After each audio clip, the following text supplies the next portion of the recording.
Now, the rest of the story. Well, we're going to do a video the way I don't like to do them, with my cell phone. The GoPro system right there is just consistently letting me down. And this is what, my third or fourth video for today, but it seems like it might be a little much, but I know I can't put like an hour-long video up because no one will watch that. So I'm taking over. I've taken T-A-K-E-N, over tedding for my dad. I've been running for 3 hours now, okay. And Dad was cruising. He got over 2/3 of the farm done, and he had to watch my niece. So I came down just to finish up what he had. We started cutting this when you guys were with me. I was windrowing it yet, I believe. You know, the video that I won't be able to upload with sound, but I was windrowing everything until we got towards the end of the day, and you can see I'm laying it out flat. I switched over to laying it out flat at about 4 o'clock because it's hot. It's 86 today. It was 90 something yesterday. So that rain that we got, it did dry it out, or dry the ground out. So I don't mind laying it out flat if the ground is already dry. If it's wet, I mean, we have a whole different argument. So what I'm doing, it seems kind of silly to go through and ted this, even though it's laid out flat. There's a lot of greenness in it, especially in that stuff over there. Of course, we're talking about different grass types across everything. The reason I'm going to go ahead and ted everything is, number one, I'm here. Number two, I got the time. And number three, consistency. I want the consistency through the material of it being dry. I don't want any random green spots that held their moisture or have water sitting on them yet, because when Dad started at 10:30 this morning, I was buzzing around down here on the four-wheeler checking what everything looked like, and the material that Dad was tedding on the bottom, which had at that point had a fair amount of time to dry, was still showing quite a bit of moisture.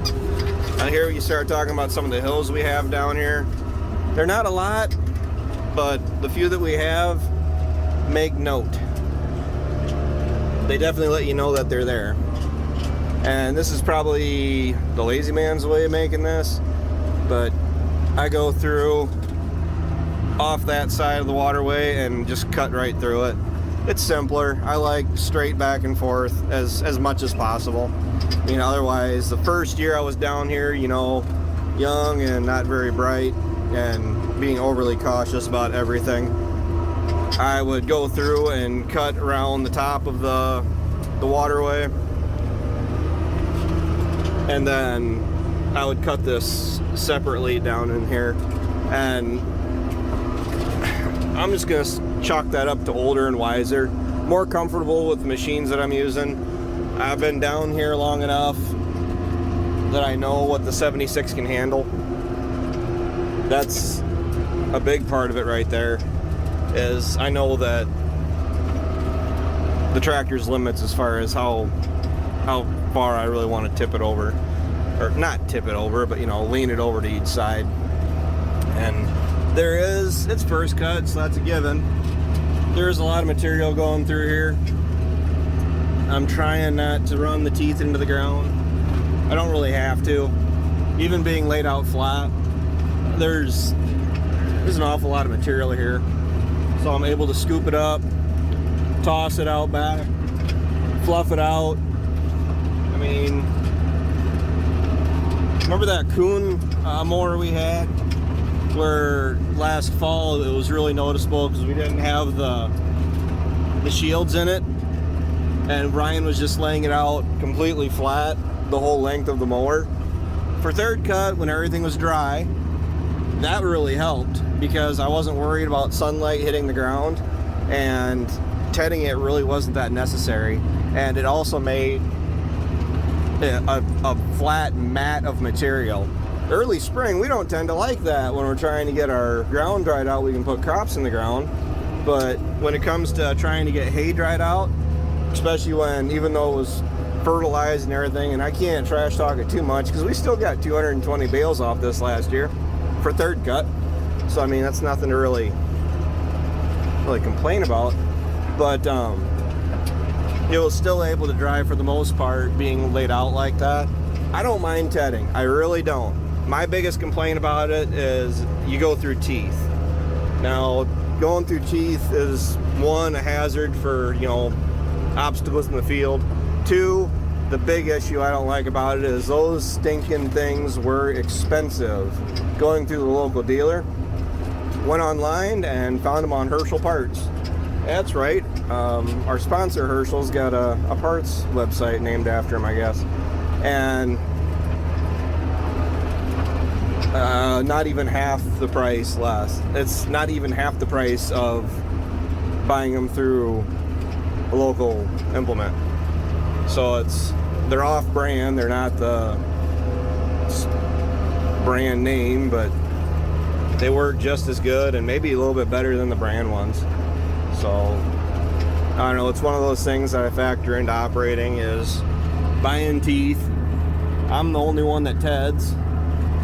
Dad and Ryan prefer not to, but Dad and Ryan are making feed. I'm making a commodity, a product to sell, and that goes right back to that whole wanting it as consistently dry as I can. Now for the blue sky and sunny we got is great. This stuff, it's tedded out tonight. I got a little bit over there, I'm not sure if I'll do.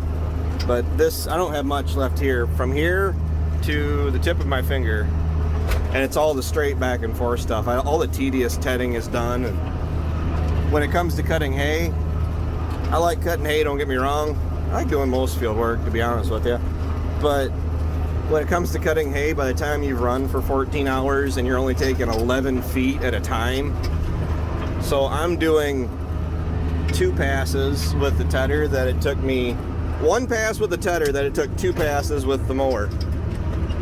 So, I mean, your eyes start to get a little blurry by the end of the day, especially when you're doing a lot of tedious areas too.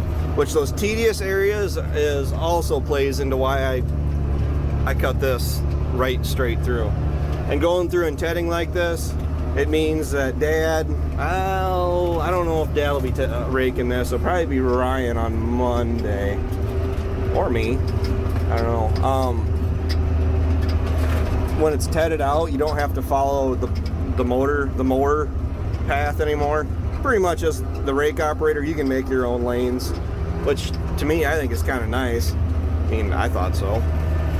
So, guys, put your comments down below from all the videos that I've posted if you can really tell and get an idea for how heavy this stuff is. I mean, that waterway's reed canary. You get up on top of the hill, you can definitely tell it's got that brown tint to it. We got some mature grasses in there. A little mix of everything. The only real place in this farm that has reed canary across the whole works is down in the valley down there. You can see it. The rest of the farm, it's got a little bit of everything everywhere.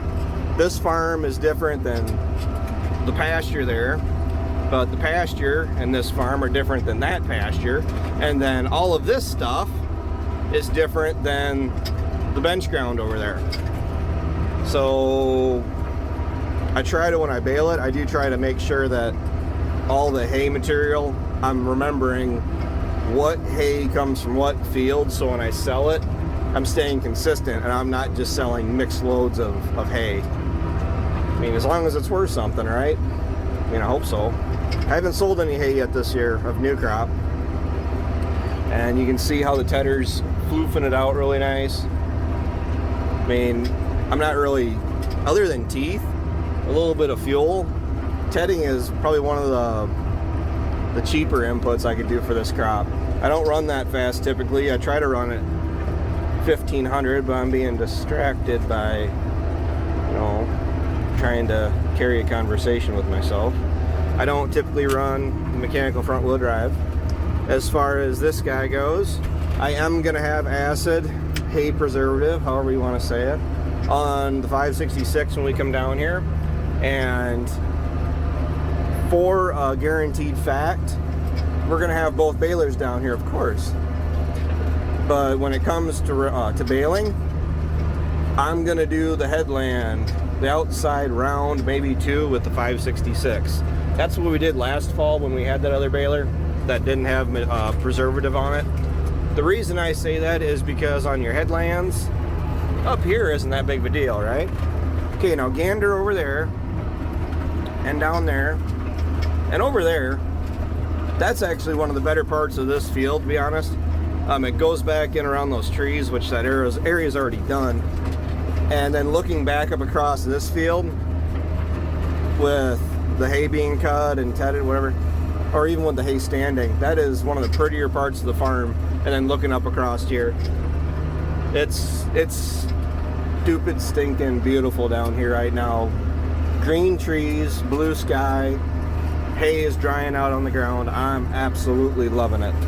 And the nice thing about this time of year, if you guys want to see my face again, the nice thing about this time of year is the sun is up before 5, and it's by about 9 o'clock last night is when the dew started to settle. So I'm gonna say hopefully by 10 o'clock Sunday, I'm planning on having all the machines ready to go tomorrow night. Today's Friday, so Saturday night, get the hay made that I got to make tomorrow, and then have the 46 will be on the rake already, and then the 82 and the 569 is ready to go, and then this machine and the baler, I'll have it cleaned off again. I'll hit it with air, get all the dirt and dust off of it, off the sides, and then I'll have it greased and the net wrap ready to run, and ideally send Dad down here at like 9:30, 10 in the morning, and hopefully by 11:30, by noon, we'll be chasing him around the field with two machines. Yeah, I'm really hoping for that, because otherwise, if that's what we're not able to do, there was no point in buying a second baler. So it's, I don't know, I'm looking forward to it. A big issue I'm having with the 569, a realization that kind of ran under the radar on me. Real quick though, the people that said to take the brush out of on the back end underneath the net wrap roller, I did do that. I took it out to examine it, check it, and up underneath that brush was, well, the outside like 6 to 8 inches on each end was packed full. You guys might as well watch what I'm doing. It was packed full of dirt and dust. I mean, there's your waterways, right? I say that about down here. This one, it's a little one compared to the big ones over on the other field. But even on them, I've said over and over again, I'm not worried about tipping it on this one as long as you don't get stupid right there. With these, I could park the tractor in the bottom of the waterway, and then you could be up on top of the hill and then look across, and you wouldn't be able to see the top of the cab. So there's a pretty significant drop there. But what was I saying? On the 569, I've come to the realization that putting the duals on the 82, or leaving the duals on the 82, which I'm not talking my way out of that by any means. I have every intention of leaving the duals in the 82. I'd take the front duals off of anything. The rear duals on that top heavy girl are keeping it from being too tippy, because we can bale with that 82 on any of these hills here with the duals on it, and it doesn't bother me at all. I've done it, doesn't bother me. We take the duals off where I'm just running singles. I'm not going to be quite as brave running that tractor down here. On the level ground, this is great. This is the farm down in this area, because this isn't just one farm. This area, this section of farm that we run, is the steepest and the levelest ground that we got. The reason I say that is because of the waterways, of course, but like the bottom and then across this field in particular, Before I started farming down here, I've never ran on fields this level before. Everything that we run our row crops on is rolling. We don't have one field that is actually flat when it comes to row crops. And I'm good at raising row crops. I mean, believe it or not, I do know what I'm doing, and as crazy as it sounds, the amount of management that's going into my hay production is more than I ever thought we would have to do growing up. It's more than we've ever done growing up, but it's paying. Granted, we had alfalfa growing up, not just grass hay, but who'd have thought that putting this much effort and energy into raising grass hay would benefit like it does. But it's worth it. And I'm going to leave this stuff laid till Sunday, so it's going to have all day to air dry. Still should have plenty of green in it. I mean, I don't want bleached material. I mean, the face of the bale could get bleached if it sits outside for too long, but this stuff is probably going to get too dry on me, which my biggest concern until I get it baled is getting it to feed into that 566. 569 with that inner rotor on it, being able to pull the material in, I'm not worried. And I'm probably going to just tell Ryan just to put it in gear and gallop and start pushing bales through it. My problem is I had issues last year with the 566. It didn't want to take the material in. I could make 8 bales and I have to get out and I'd have to clean the baler off. And that's really hard to be consistent. With the second baler, if one of them goes down, in a perfect world, we'll still have the other baler to fall back on. As long as we're able to get a certain percentage done with both balers, I'm feeling pretty confident I can go through and finish it with the other baler. So it's what I've done. I did it twice. No, not twice. I did it once in the past 2 years. Once each year. I had to go get my buddy's baler and finish up. And that stuff looked just the same as with our baler. The 569 has the side panel doors on it. I know I'm talking around in circles, but it rewards people that are hanging on. The baler has those door panels on it that actually extend out more than the 569 because they're the gull wing doors. I don't really understand why they don't do them anymore. Starting to understand it a little bit more. Running that baler on a tractor with duals, the 8235, what happens is if you turn too tight, the dual comes back and kisses the door and shreds your door. And I've been told that can be thousands of dollars to repair. So not really sounding all that great. I'm planning on putting that 1800 monitor after we get done with first cut. I'm going to mount it right here, so I can put that 569 on the 80 or on the 7600 when we are running just enough to run one baler, and trying to get some of the wear and tear away from that 566. I mean, it's my dad's baler, yeah, but using my baler to bale my dad's stuff isn't gonna be a thing at all, because I've baled enough of my stuff with my dad's baler. I got a lot of catching up to do, so that doesn't concern me. And that is kind of the concern I have, is as long as we're being mindful about where we're at with that baler, and not catching that door. I was also told that it's really good at dumping dirt and dust back down on you, but my thing about that is I've had plenty of dirt and dust. Baling hay in general, if you're getting out of the tractor once, you're dirty, you're dusty. And the problem is, even on our baler, you open the side panel up and you get covered in dirt and dust. So I'm not worried about that one bit.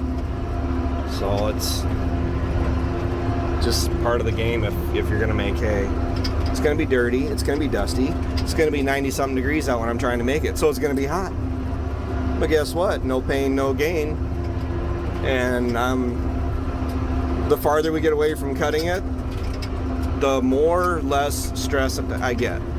Because people don't like when I talk about being stressed, but welcome to the party, pal. I mean, freak range storms and breakdowns and got broke down last night. That was another $250 that I shouldn't have had to, you know, put out there. It's cut. I was stressing about getting it cut, so I had plenty of time to dry. Great. Now we got it tedded out, which I wasn't sure we would get it all done today because I wasn't 100% certain we were going to be able to go through and get across. I mean, we covered over 100 acres with this tedder today, and going to be done, and it's going to be about an hour. So not really doing too bad there. And then my next big concern after this is getting it baled, raked and baled, having the time and the ability to do that, which hopefully isn't gonna be that bad if we got the three of us down here working away at it. And then once we get it baled, then we gotta get everything hauled in. And 200 something bales, I've done it plenty of times, we can get it hauled in.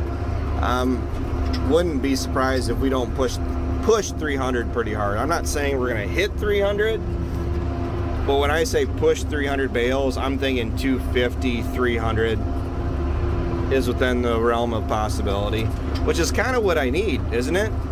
Because if I'm going to have 824, is 24 or 26 bales last year, I need like 778 bales. I haven't done the math on it lately, this year to make the equivalent amount of hay. Because I'm going from 60-inch bales last year. I mean, I set the baler at that, so that's what I made all year. I didn't change it. And that's what I'm going to do this year. I'm going to set it to 65-inch bales, and we're going to run with it. Because I need a little bit more material in the hay. I mean, the stuff sold awesome last year, but I was selling it when it was a little too light, which meant I could have had bigger bales and not had a loss of potential interest. Because 1,500 pounds per bale is the cap. Because you get anything bigger than that, and then the kind of producers that buy that material don't typically have a machine that can pick bales up that heavy. So 65 is about my limit. I don't want to go to 70-inch bales, even if I'm trying to get the material in it, because I don't want to tear up the balers too much. It's harder on the belts, harder on the bearings. Don't really want to tear the balers up. Try to cut down the amount of bales we have, but moving more material. So, you know what I mean? This stuff is the stuff that yields stupid heavy, is the reed canary. It doesn't look like much cutting it. Well, it did look like much cutting it. It didn't look like much being spit out the back. Where it really starts to add up is when you go through and rake it. I think I have a picture on my Instagram from last year. It was second cut. Oh dear. It was second cut. And it was dang near plugging coming out the back of the rhino rake. And my intentions were, when we were making it last year, is whip that rhino rake out 28.5 feet like it's able to, open up the back end on it as wide as you can, so I'm taking in a full windrow, a full pickup width, which the mega wide and the 569 will do awesome there, and run. We weren't able to do that at all last year on the stuff on the bottom with reed canary. First, second, or third cut reed canary, the stuff likes to make material, and the stuff weighs up too. This kind of material, it's lighter, it's spindlier, and you should be able to open it up all the way, open up the back of it, and open up the rhino rake, and then just run this field down right into the ground. It's what I'm hoping for. I'm trying to film this stuff for you. I'm trying. It's not like I'm not trying, but I'm working with what I got. That is not a cry for help as far as sending me cameras. So by all means, do not send me anything. Anybody that is thinking about it, because I've had people ask about sending me stuff. Don't. I'll figure it out. So last little shot here. Tedder's doing its thing. So the next video is going to probably be me talking about the hay as it's drying, because I'm going to come down and check it tomorrow. And then there's going to be a video of me baling. I don't know if I'll be in the rake. I'll talk while I'm raking, and we'll go from there. We should put the auto track back in the 82, or the 82, the 46, and do the straight tracks back and forth across here, the identical curves and stuff. If I was the one running the rake, I'd consider it, but down here we do run into a little bit of trouble with getting signal on the monitor. You have to have the monitor turned on and have an RTK signal. Otherwise, if you come down here, you got to like drive down by the river to get anything. Because if you're down up here along the hill at all, you fight really bad to try to get the monitor to pick your signal. So, with that, guys, thanks for supporting the channel. Take care, take it easy, keep in touch. I'll talk to you guys next time.